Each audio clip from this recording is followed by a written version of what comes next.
Hello guys, in this video I will show you how to rickroll someone on WhatsApp status. Firstly, what you need to do, you need to simply get up to your YouTube and type for rickroll. Then click on that rickroll video and you need to share option on the third selection and go for copy link.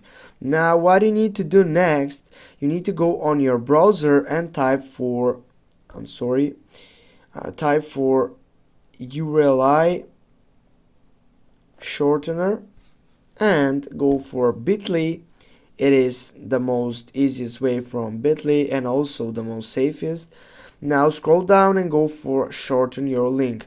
Here you need to add your link, paste, go shorten, and here it is the link. Now go for copy and get back to your WhatsApp, and here on your WhatsApp status just go add something, I don't know, maybe this, and here you can go on your status site, and also as you can see on get back here, you can add a caption, you can just paste it, go for it.